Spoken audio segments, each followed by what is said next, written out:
Hello, welcome to Decorating Pages. I am your host, Kim Wanup. How you doing? You could probably call me party girl at this point because I've been to so many parties since we last talked. It's my feet are killing me. Let's put it that way. Very lucky to have been able to celebrate the Creative Emmys last weekend, to get to go to the nomination party. And I got to go to the performer nomination party. And then just this past weekend, I went to the live Emmy telecast, which was very exciting, I must say. It's awesome. I'm not going to lie. I really enjoy it. I really enjoy a good party. I love a good dress. I have posted pictures on Decorating Pages and my own Instagram, Kim Wanup, for a little behind the scenes, a couple of the celebs. I might have taken some pictures of Gary Oldman and the backside of Jodie Foster. So I don't know. I can't ask people for pictures. I just feel weird. So then I just take secret pictures. So yeah. But I had a fantastic time. And I'm going to tell you this, if you want to network, you really should try to join the Television Academy. It is a networker.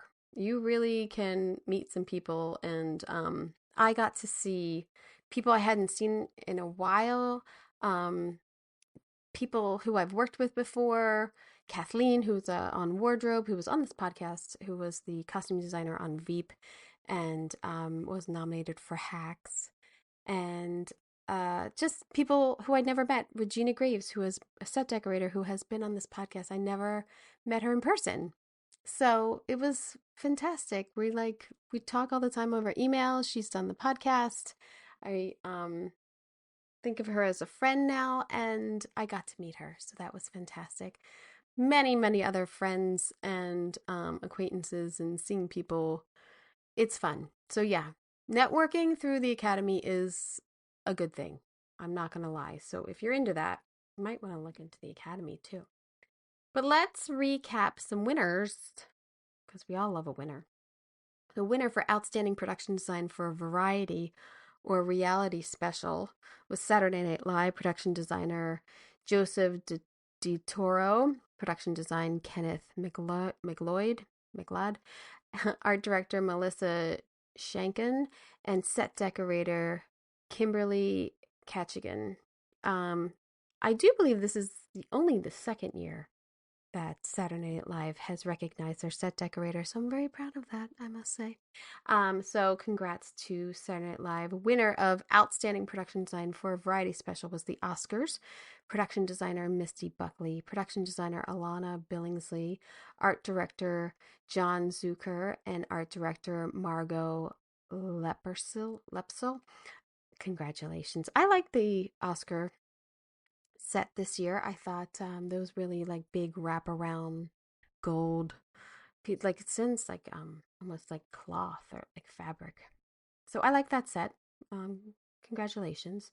Winner of Outstanding Production Design for a Narrative Program Fantasy or Period was Shogun. Production designer Helen Jarvis, art director Chris Beach, set decorator Lisa Lancaster, and set decorator Jonathan Lancaster. You could hear both of those decorators on the roundtable I did about a month ago. And you can hear Helen Jarvis on the roundtable from a couple weeks ago for the production designers. And I also interviewed her, I think, in February. And if you go back and listen, I might have predicted that they were going to win. I do believe I said, why should I even submit? You got it. So fantastic job. You can't take it away from them. I think the other shows, Fallout, I mean, those sets were fantastic. I mean, the competition is stiff. It's really hard, I'd say, but that's what she said. So let's move on to winner Outstanding Production Design for a Narrative Program Contemporary was The Crown. Production designer Martin Childs, art director Mark Raggett, and set decorator Allison Harvey, who I interviewed in a couple months ago. And you can hear me in that podcast say, are you going in for contemporary? Because I think it was very smart for them to submit their contemporary episode and not be up against Shogun. That's all I'm saying. Okay, winner, outstanding production design for a narrative program half hour went to Only Murders in the Building. It is their third consecutive win. Let's say that. Patrick Howell, production designer, Casey Smith, art director, and set decorator Rich Murray. You can hear Rich on the set decorator roundtable half hour. And both of them I interviewed last year on the podcast. So congratulations to everyone. There's so much out there that's fantastic. It is a tough race. I know it. I know that none of these were blowouts. I'm sure there's so much good work out there. And if you should just, look at the nominees and give them a watch and then look at the winners and see if you agree. And let me know if you agree. That would be interesting. Let me know. So that's my Emmy recap. I had a fantastic time. I'm not gonna lie. I really like being the Emmy governor. I do. And I'm working. It's like a part-time job. It's like a full-time job I've got there, besides my other four jobs.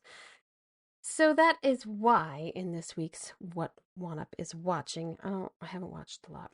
I am watching the new season of Only Murders in the Building with production designer Patrick Howe, but set decorator Allison Korth. I love the show. I think it's just a good show. I love Steve Martin.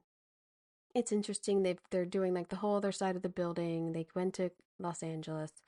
Um, and I actually got to speak to Patrick a little bit in the last couple of weeks, seeing him up here and there. So I'm a fan. I'm a fan of the show. I also just watched Ed Wood. Ed Wood, I think it was 1994, a Tim Burton film, because I'm doing a little Tim Burton research because I will be talking to production designer Mark Scruton about Beetlejuice. So look out for that episode in a couple weeks. Ed Wood was the production design, Tom Dunfield, and set decorator Cricket Rollin, and art directed by Oka Wida, who I had the awesome opportunity of working with on Bones. He took over as a designer for a couple episodes. One of the most interesting characters and a spectacular designer. What a great mind. So, but Ed Wood, anyway, if you have not seen Ed Wood, you need to give it a chance because there's something really special. It's in black and white.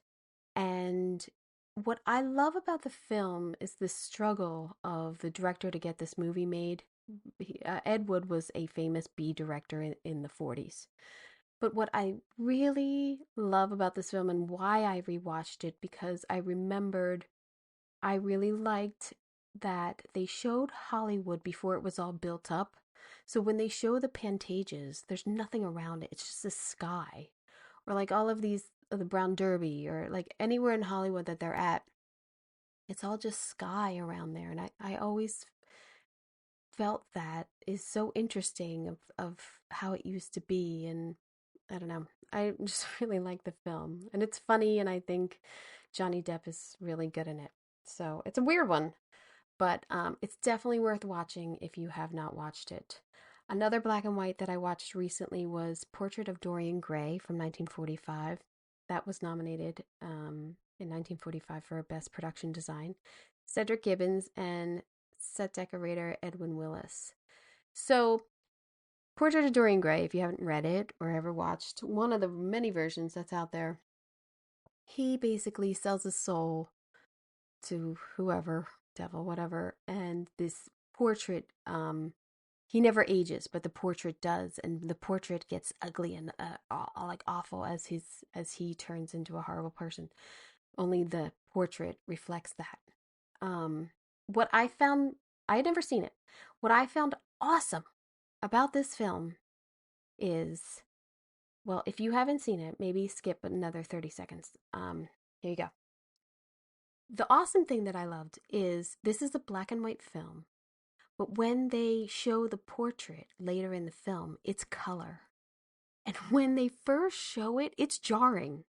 Like, you're like, oh, I'm just watching this black and white movie here. And then all of a sudden, this color portrait comes on. It's really good. It's a really good study in production design, I would say. Cinematography was great. I forgot to look up that guy. But yeah, 1945 Portrait of Dorian Gray. I would recommend it.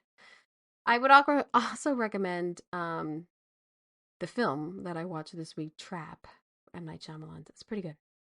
It's no Sixth Sense, or I like The Village, or Signs. He did Signs, right? I like those three. Those, I think, are his best, right? This is still good. And so in this episode, we talked to production designer Debbie DeVilla, who skillfully brought the suspenseful film of Trap to vivid life. In this M. Night Shyamalan thriller, Cooper, who is played by Josh Hartnett, yummy, and his daughter Riley attend a concert that turns out to be a trap for a notorious serial killer.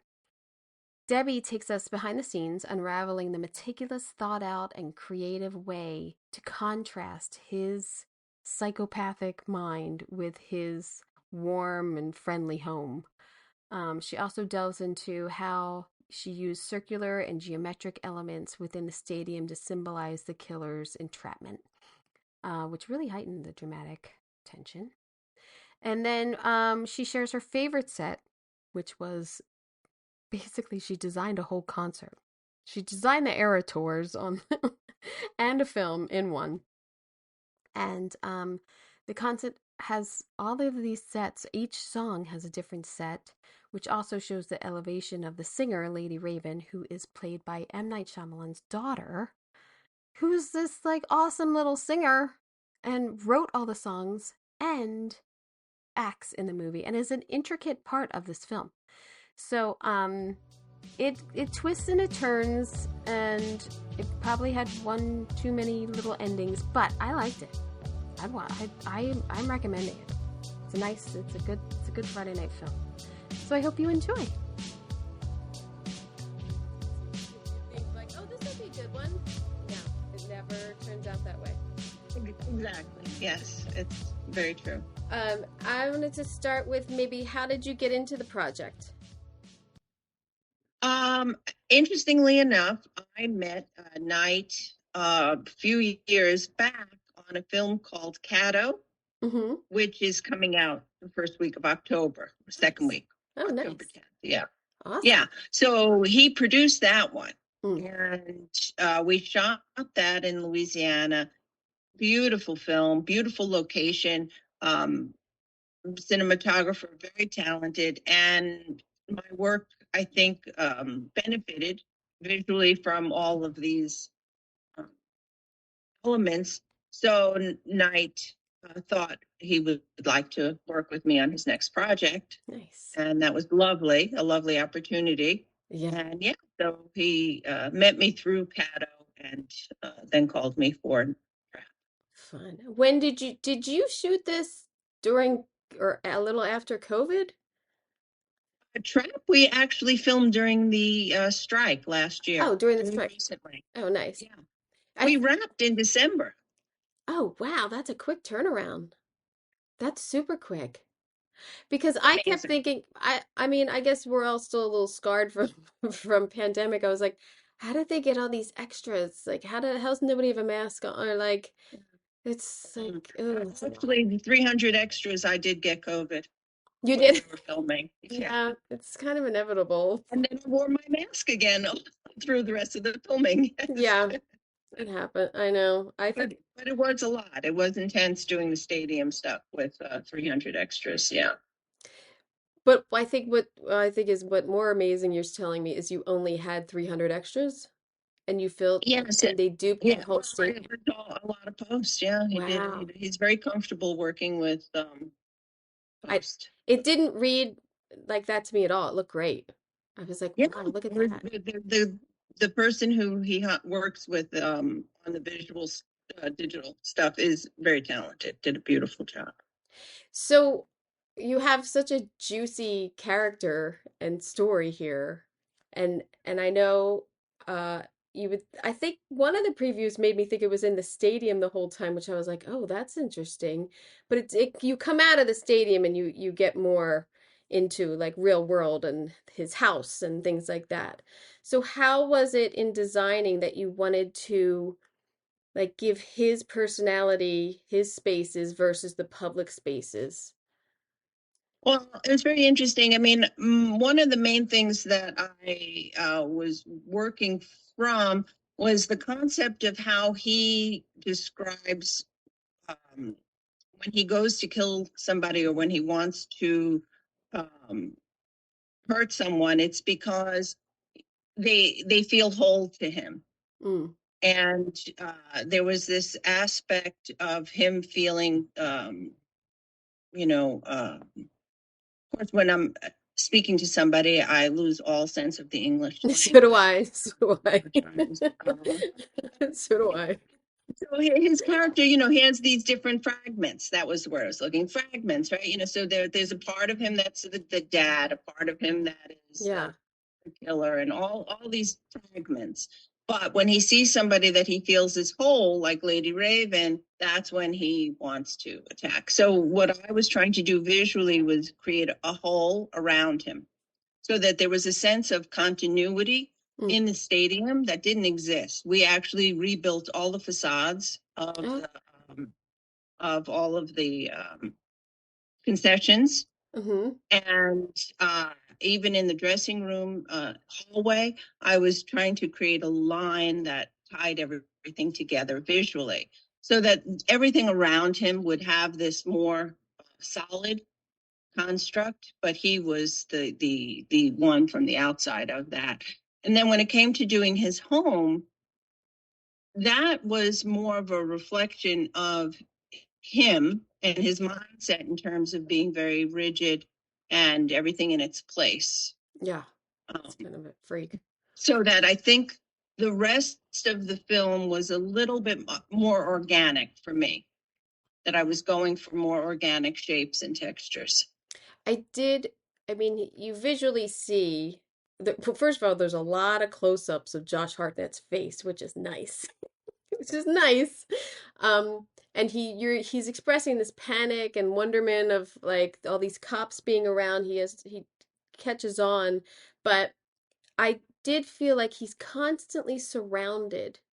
And I thought maybe in the design of like even when he's with his daughter on the floor, like he's constantly surrounded by all of these people and everything. Like that makes your heart pump a little bit. Like it this something could happen at any second in this, which is It was very tight. yeah, Yes, it was yeah, always very very tight. yeah, And the the concert itself, even though it didn't show on film as much as I would have liked, was a huge part of what I had to work on. yeah, Um,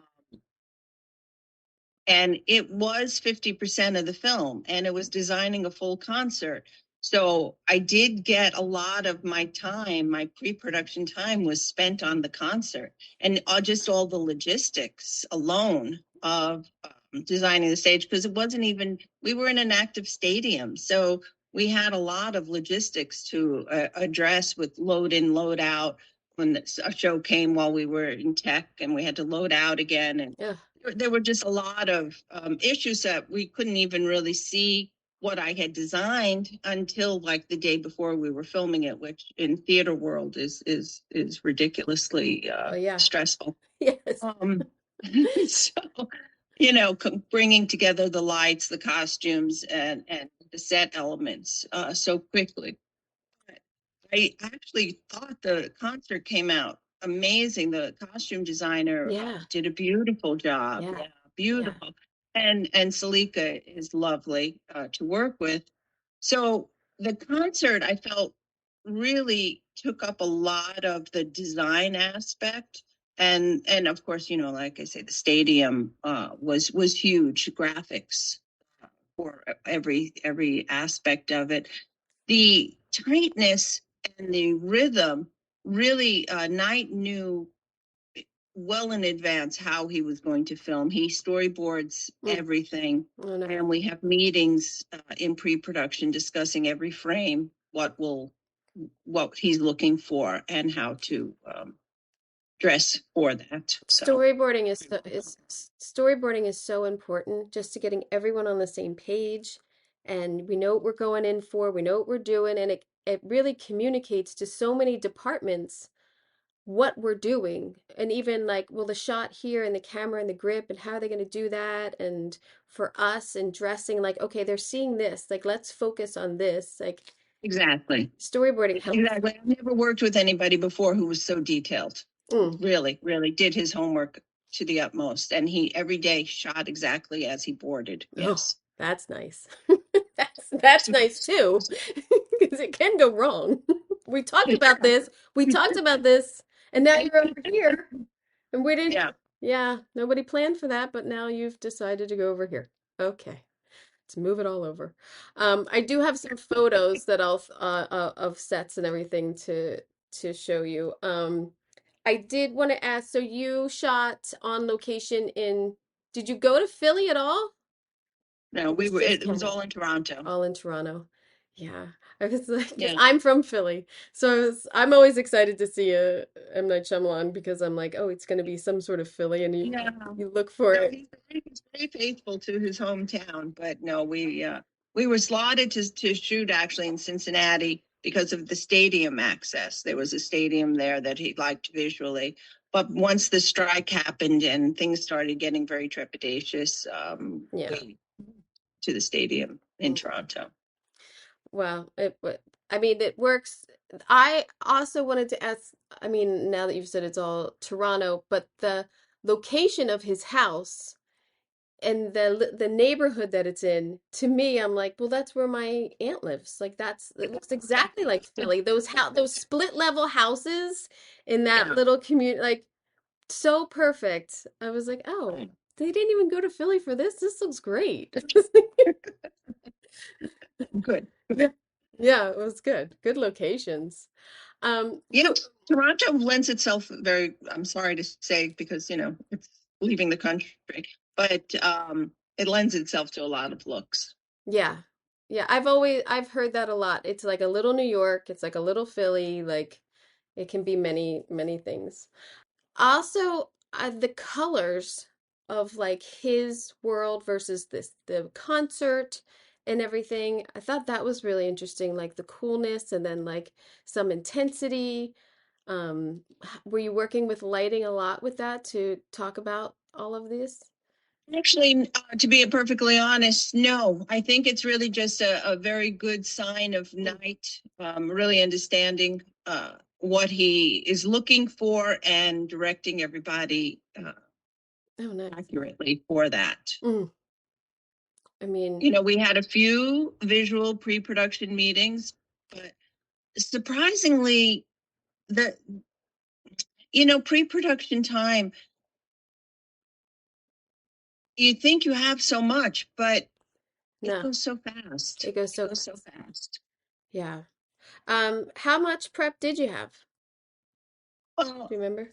hard prep was 8 weeks, and I would say a solid 6 weeks of those, I was doing the drawings for the concert and having concert meetings and really working out the details of this concert, which originally, Knight and I had started talking in the spring, and originally he was thinking he would hire a concert designer to just handle the concert part, and I would just handle the film part. But when that didn't seem to be going in a direction that he liked, I jumped in. But at that point, I had lost quite a bit of time Right. and had a lot to accomplish. And it did eat into the normal film pre-production time because of that. But I think it turned out terrific. I was Oh, very yeah. pleased. I mean, and I kudos to his daughter, the talent that she is. Yes. I mean, I had to look it up. I was like, they had to write all of these songs, or did she have these Yes. songs? Like, Yes. that's a, No, she wrote each song for the film. Yeah. she was great. A good Yeah. little actress too. I was like, whoa, look Yeah. at you. Yeah. Yeah. Look at Yeah. you, Very, Nepo, very lovely. Nepo baby with talent. Look at you. He's a great dad. He's really amazing. Um, I mean, visually, also you have to deal with all these graphics because, like, like every concert now or the concert that you design has these huge screens, and that's a whole nother world to incorporate these Yes. graphics. And Yes.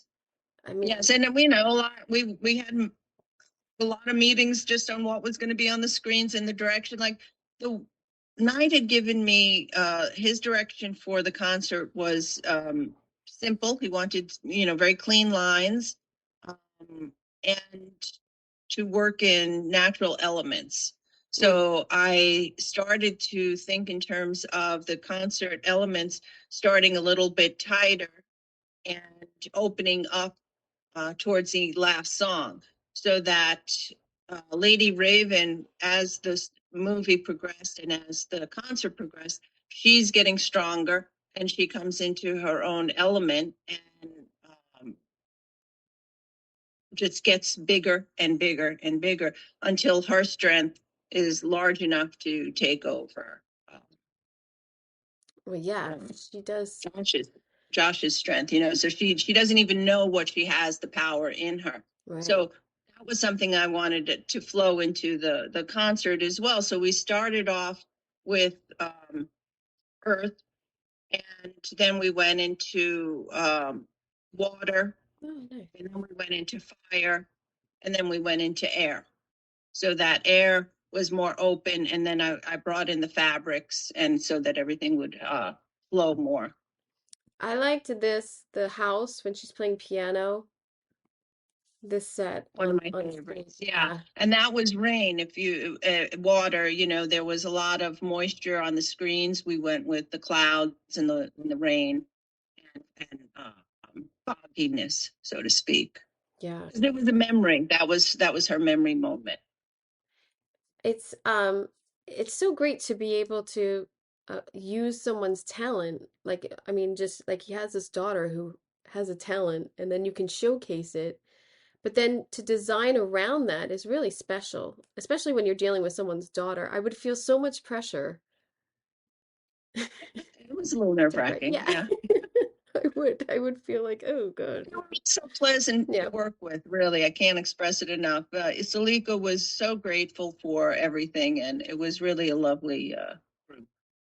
So when you did you say so you had to load in into this stadium arena and then you had to load out if they had other Yeah, there concerts? was one weekend that they had booked an event, so we didn't really actually put the scenery on stage. We just set up the screens Mm, just to sort of start programming them. And then when they had the event, the screens had to come down so that we could give them back the stadium, and then we had to set it back up. But then we brought in all the hard scenery, mm, which, as I was saying, it was so late in the game. I would have loved to have, and for the choreographer too, was very very difficult because those set elements were part of the choreography, yeah. and she really needed to get her dancers into like the TV screens and whatnot. So, um, know, it takes a village. Yeah. Everybody came together in the end, but it was a little nerve wracking for sure.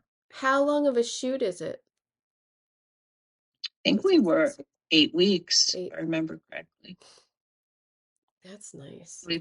Yeah, Um, yeah, and then yeah. We finished the first week of December, so yeah, that would have been about 8 weeks. so you also have the set of where he's holding people captive. Yes. And I to me, it's like, oh my gosh, you have this much space and you have to get as much information in the dressing as you possibly can. But you're also like giving people clues of like where the guy is, like, like washer and dryer, utility sink, like it's really it's such a compact, nice little set that you gave the guy. Thank you, thank you, thank you.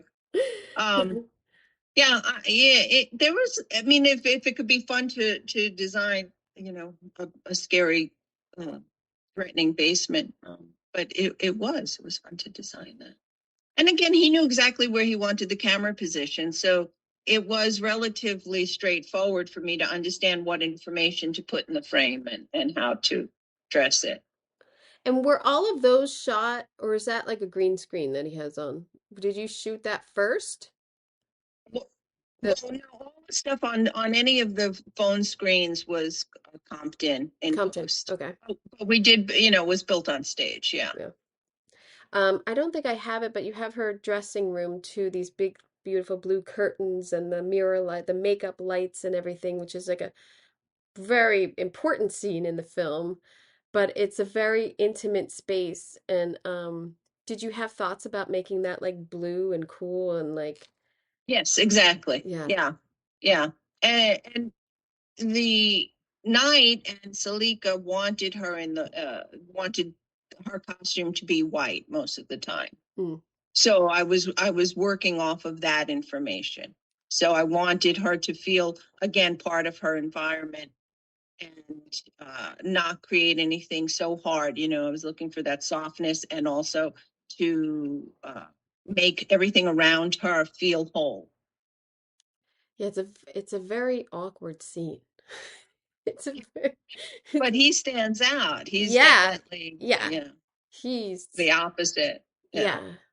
It's the wardrobe is very good in this as to like keeping him in in his character, and as you said, like all of the dancers and everything, but also dressing like teenage kid, like a lot of teenage kids in the moment, like contemporary. It's hard. Like just Yeah. it's trying to get that vibe and not go too much and not make them too Yeah. outrageous or whatever. Like I thought that was all really Yeah. well done too. Um, Yeah. Thank you. I do think the costume designer was extraordinary. And, we spent a lot of time. I did work closely with her. We spent a lot of time dealing with the graphics for, say, the album covers. mm. And because we had to put an album cover on the t-shirt. Yeah, all Uh, that t-shirt design you did. yeah. And that the uh, little girl wears that t-shirt for the entirety of the film practically. That was her costume. So I thought about that because there's a scene where they're at the t-shirt like concession stand, and I thought like that's a really expensive set.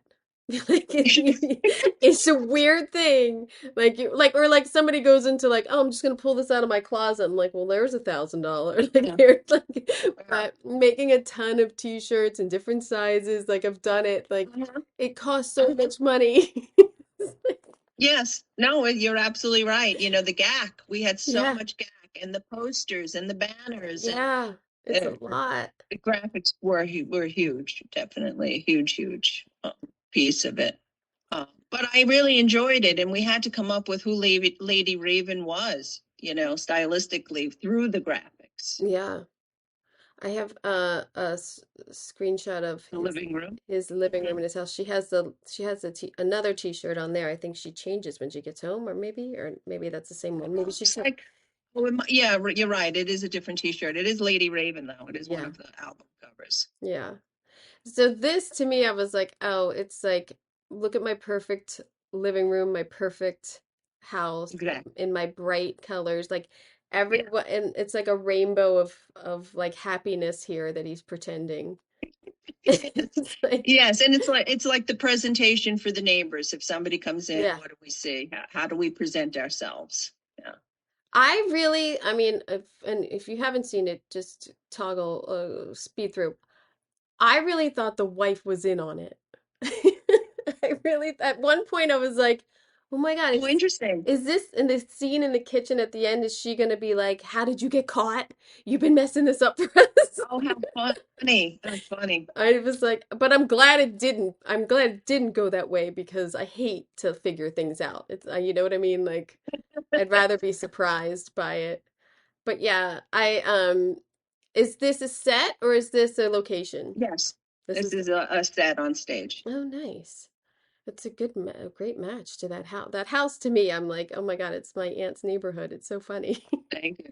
Yeah, well, we did choose the exterior first, and then it was easier to kind of design the house backwards to match that exterior, so to speak. Um, did did you find locations easily? Like you said that you were thinking Cincinnati for one arena. Like how was location finding for the arena? It was easy relatively. We had a very strong location manager, and probably before pre-production actually started, went out to Toronto for a week and kind of pre-scouted Hmm. things. So we knew what main streets were available, for that big street fair. It wasn't difficult to choose which one was the right one for the film.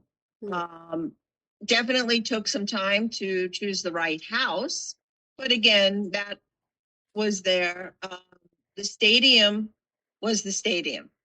Yeah. There was nothing, to do with for that. And again, the exterior stadium, we didn't have a lot of choices, so Knight knew exactly what he was looking for, and that was very easy. What was difficult was making the deal with the stadium for shooting, but there weren't that many exterior locations, and we did build quite a bit on stage. Yeah, it's In the end, it was a lot built. because you have his living room, the kitchen, the bathroom, and the The garage, whole house.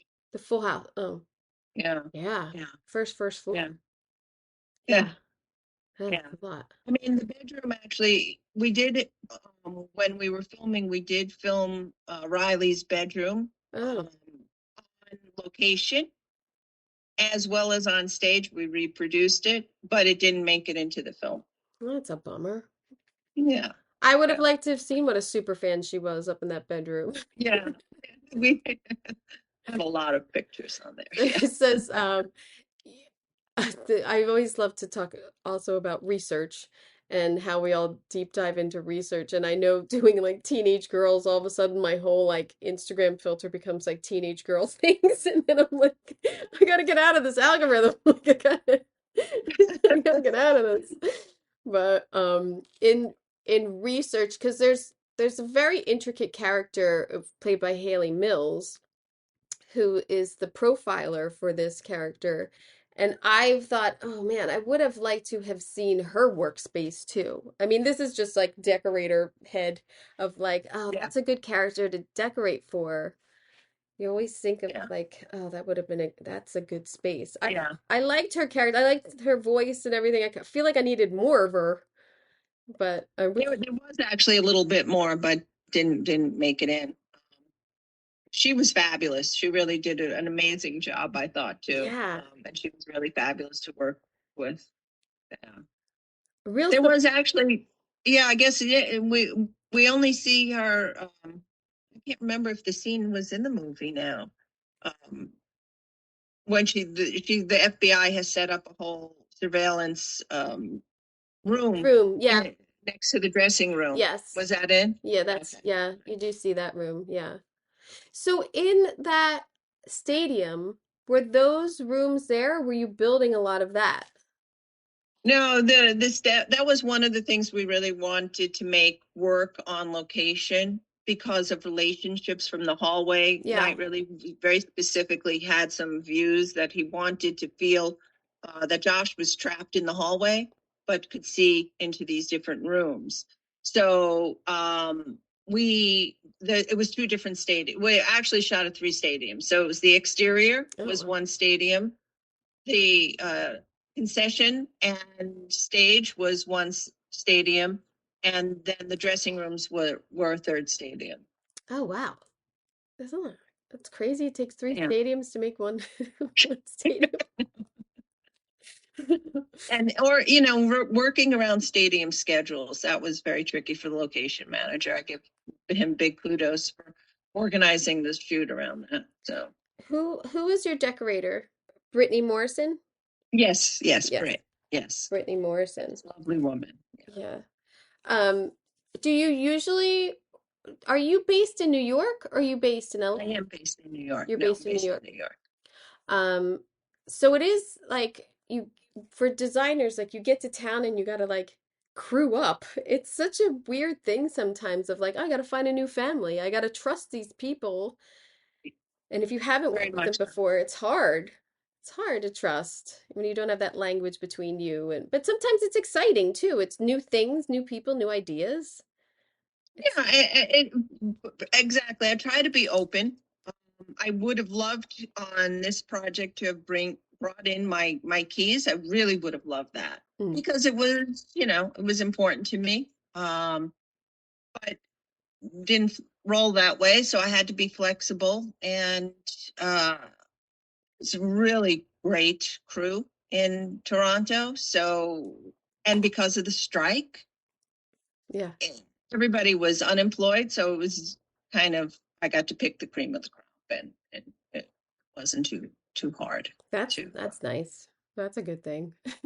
Sometimes Yeah, sometimes it yeah, helps. but it's a little scary, definitely trying to create the time it takes to create that dialogue and get to know a new person. It's just another piece of the Yeah. production.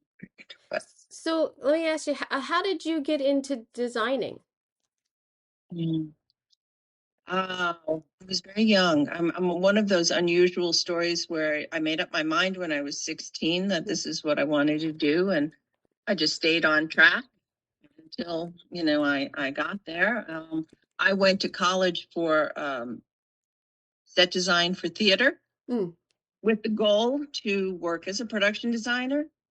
And at that time, probably a long, long, long, long, long time ago, there was only one or two schools that offered programs for production designers. So I was advised that a good path would be study set design for theater, which I did. And it was I feel, excellent preparatory path.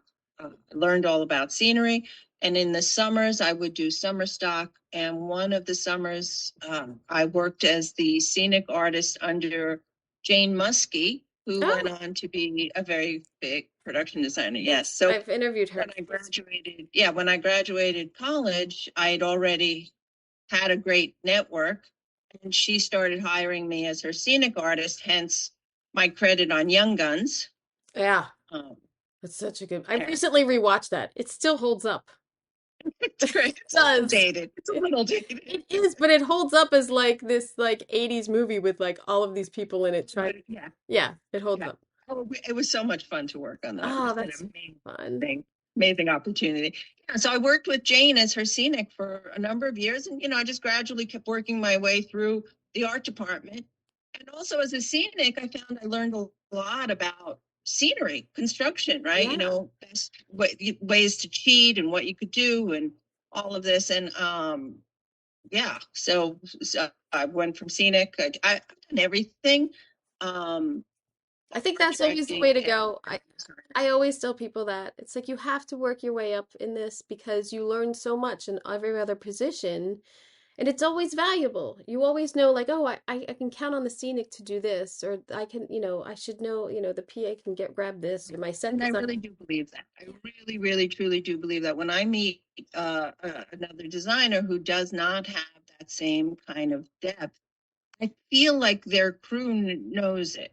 There's always this sense of like, Yeah, whatever. You really have to protect yourself more with having really strong people around you yeah, if you come at this from one angle. yeah.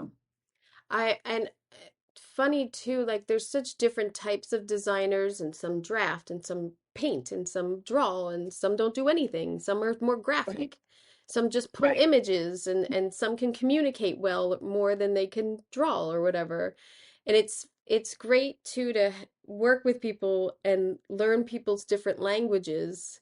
And even with decorators, with designers, of how we talk to each other, like I'm more visual. I'm going to show you what I'm going to do basically, and then like I'm going to try to do that and pull my own world in there.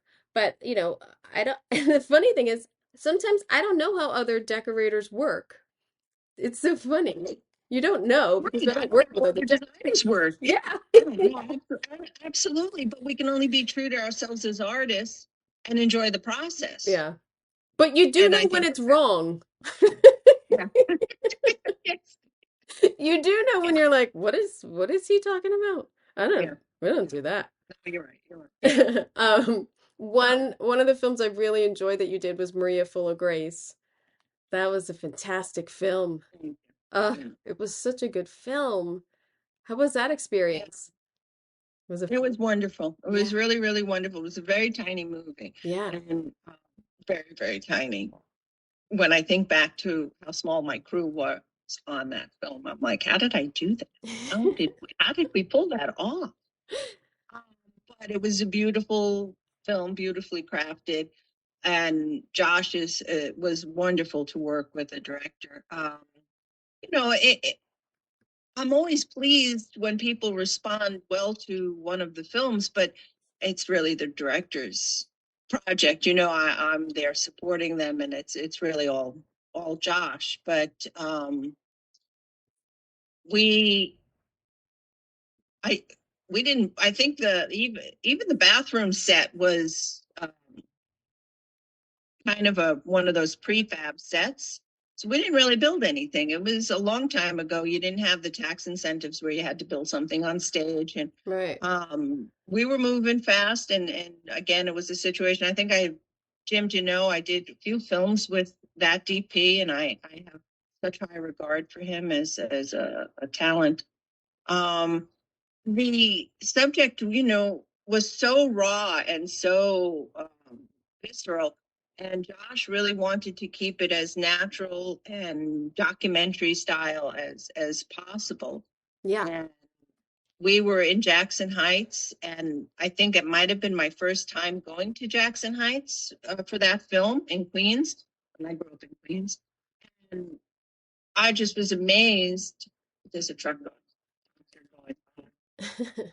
I was just amazed at it really was another country. Nobody spoke English. Right. And I really did my research there. And I really sent the decorator out to the thrift stores in that neighborhood. Like, let's Yeah. make it as true to this culture as we possibly can. Yeah, I do. I think that all the time. That's one of the things I think is like, where do these people shop? And that's where like I should try to go and look and like that's always the thing of like, well, what is their hierarchy and where do they just go to the dollar store? Are they down at Kmart? Yeah, Are they at right, Target? Like, and it right. really gives you a huge sense of like, the style that they can achieve at these stores. Or Yeah, and I really wanted to go as honest as possible and not make any judgmental comment about the culture. I was really just trying to show it as it was. And one of the benefits of location scouting for that film, I used all my location scouting as my research for the community Mm, because then I could see the colors that they were attracted to. I could see the textures. I could see how they used contact paper and yeah, vinyl and vinyl. and reproduce that in the apartments. Yeah, well, I do think, not knowing you and have seen that movie, like that type of film sticks with you. Something in it sticks with you of like how people are being treated or, what's really going on in the world. And it did, like you said, like it does seem like a documentary, like you're just peering into this woman's world. It was a great like design of it and like just peeping into Thank you. these Thank you. people's worlds. It was Yeah, really impactful. I'm very proud and pleased to have been part of that project. It was really a lovely project. Are you Every work now and again, something special comes up. are you working now? You wrapping up? Are you getting This, this week, no, I did finish something in July, and I am starting something in October. So nice? I'm Well, having that's good. a little respite right now. That's good. Is it slow? It's still Yeah, a little slow over here. I'd have to it's a say. little slow here too, Yeah. honestly. Yeah, I'm still able to get the crew that I like. Yeah. Yeah. Yeah. Me too. That's how you know, like, everybody's working. This sucks. This is great. But then you learn, you meet new people and you learn like, oh, they're great or they're not. Yes, yeah. It's one of the really magical things about what we do for a living is, being able to put our team together and sometimes there's new people on the team and the collaboration is really a lovely piece of the whole process. Yeah, I do love that. I also love that, good or bad, there's a time limit that we have together. You know what I mean? Like, oh, I don't want this Oh to yeah. end, or I Oh can't wait yeah. for this to end. There's a very big time limit in all of our Yeah. lives. So, Yes. Well, you might have noticed I don't do television. I don't know no. how that would work. Yeah, it's It kind of goes on and on and on and on and on. well, the funnier thing to me is that at least there used to be such a stigma of like, well, they do TV. They can't do films. TV's so much harder. It's so Oh, much oh harder. my God, yes. It's like, Oh what? my God, yes. So Yeah. there's still that stigma of like, oh, you don't have that many film. We can't hire because they don't have the film resume. It's like, done a million hours of television. Are you kidding me? Now, I know, I know. It's a I feel you. weird Yeah. weird little clique we have that producers who think they can figure it Yeah. out. But yeah. Well, thank you for giving me this time on a Saturday. I really enjoyed the film. I was like edge of Thank my seat. I don't even understand why Josh took his shirt off at one point, but I was happy for it. It's just beefcake. I was like, because that wasn't in the script, and I saw that, and I was like, oh, Oh, I was like, wait, he's taking his shirt off so he doesn't get blood on it? I don't even understand. I'm like, or just, I just roll with it, enjoy it. I think it was a ride, it was just yeah. all fun, and No, I you know, liked it. yeah, glad you enjoyed it, and I if you could manage to make it to Shadow is only Oh, going to be streaming on Max oh October yeah. 10th. Oh So yeah. check that out because I think that's kind of beautiful Oh, I film. definitely will. I'm pretty. I am on Max slash HBO like every night. Basically, that's like my go-to. It's like that's what I got to see what's on, and then I go to other platforms. I think it will come Yes. up and Oh, you'll check that perfect. out. Oh, It was really nice to meet you, Kim. yeah, so nice to meet you again. Thank you for getting together on a Saturday, and are you sure you're okay? It was fun to talk with you. It was really a unique interview, so thank you. Oh, good. I'm glad. So I'm so thankful for getting the opportunity to speak to Debbie because she's got a lot of films. She's done a ton of films. But Maria Full of Grace really has always stuck with me as this really, really realistic piece of work, like documentary style, but it's a film. And just this whole subject matter, like I said, has kind of stuck with me. I think too, living in Los Angeles is just kind of can connect to you. I don't know why I'm saying that, but yes. So I have enjoyed her work. So it was a great opportunity to speak with her. And thank you, Debbie, for coming on and talking about the design of it. So I'm not going to get the YouTube video up by tomorrow. So I will get it up this week so you can see some of the sets that we have talked about. But yeah, I will get that up. I hope you're watching those videos. I'm taking a lot of time to make them. And if you are, like them and share a comment, and I would love that. That would be great. Also, if you have time on your platform that you listen to this podcast, if you could leave a review. Look, people, I never ask for anything. Sometimes I ask. I forget about these things that I'm supposed to, like, call to action and, review my podcast, and, yeah, it's like a whole game. I hate the game. I love the podcast. I hate the whole social media game I have to play to do the podcast. It's exhausting. But yes. So if you could review, like, subscribe, all that jazz, it would be awesome. And if you want the email, sign up on the Decorating Pages website, and I send a little email every week about who is going to be on the podcast. That's all I do. I don't overwhelm your inbox. It's cool. I don't have time for that. You know what I mean? Yes. So like I said, I have Mark Scruton, production designer, coming up of Beetlejuice. I also have an episode of all of the books that I've been listening to, which I think are very beneficial to film students or people in this industry who love this industry. I have some really good recommendations, which I talk about here and there, but I have so many more. So I'm going to do a whole podcast on that. And I still have 2 film studies I've never put out. I just can't. The time. But I hope you got an earful. I am Kim Wanup for Decorating Pages.